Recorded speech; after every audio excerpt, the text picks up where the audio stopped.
Why do you build me up? Buttercup, baby, just to let me down and mess me around in the worst of all.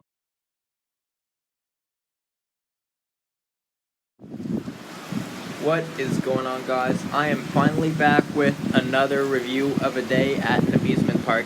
This time it's a review of a day at HersheyPark, which me and Evie and I went there last Saturday, which was last week, obviously.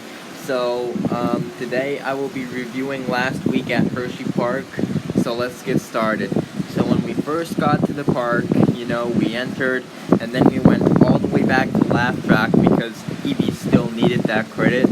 And yeah, so after Laugh Track, we went on Lightning Racer, which was my 50th coaster credit.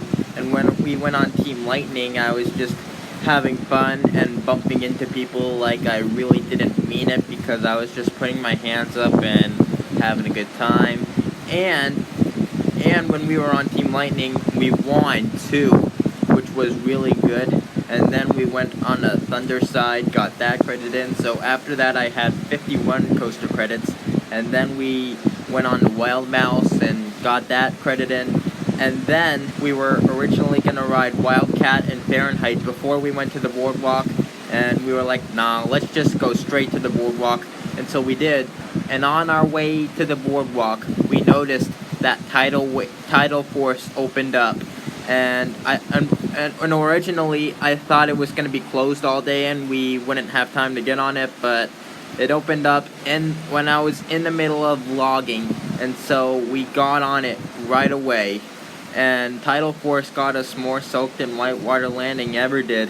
So yeah, after Tidal Force we headed to the boardwalk, did all those attractions, and while we were in the boardwalk, we also did their Lazy River, as you can tell, and Breaker's Edge was going to be our first ride of our day at the boardwalk, but then it was having technical issues, so we went to Whitecap Racer instead, and that was a really good decision we made there because we didn't want to be stuck waiting for Breaker's Edge, as you know.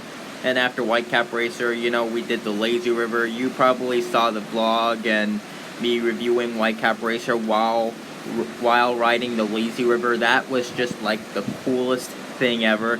And so after the Lazy River, we did all the slides on the coast slide plunge or coastline plunge. I don't remember what that complex is called now, so please comment down below if you still remember what it's called, either coast slide plunge or coastline plunge. But anyways, either way, we still did all the slides on that complex.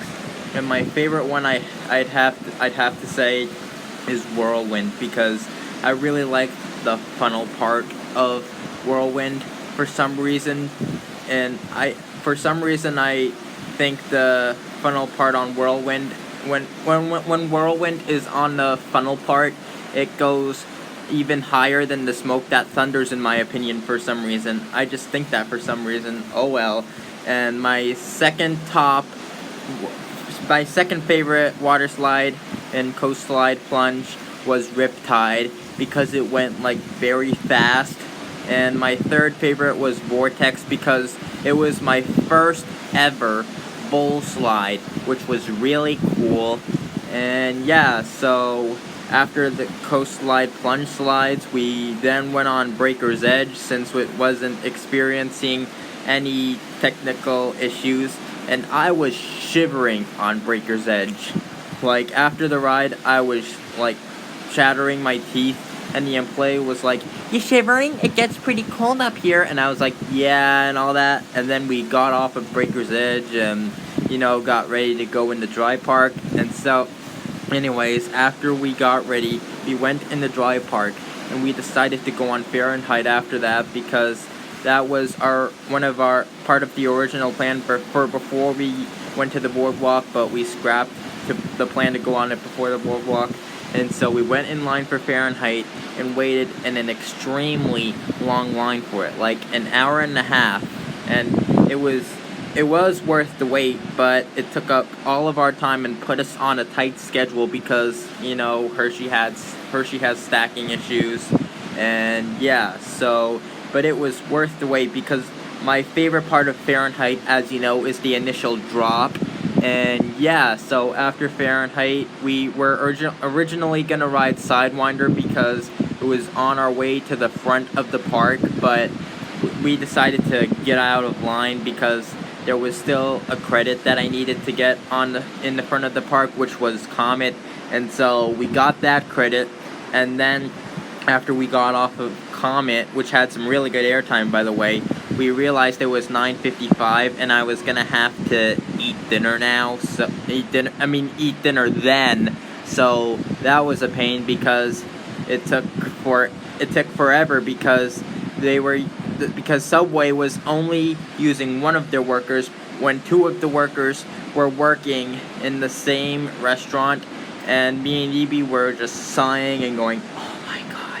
And yeah, so the outcome of that day was we didn't get on Skyrush, Great Bear, Storm Runner, Sidewinder, and Wildcat, and I can't even think of the sixth coaster we missed because we estimated to have missed out on about 6 coasters, and I'm kind of upset that we missed out on Skyrush and Great Bear because those are my top 2 coasters at HersheyPark, and I didn't get on them, and so that was a sad part. But our day at HersheyPark was still really good, and yeah, so that concludes this review of last week at HersheyPark. Reply to me your thoughts on this video, and I will see you in the next.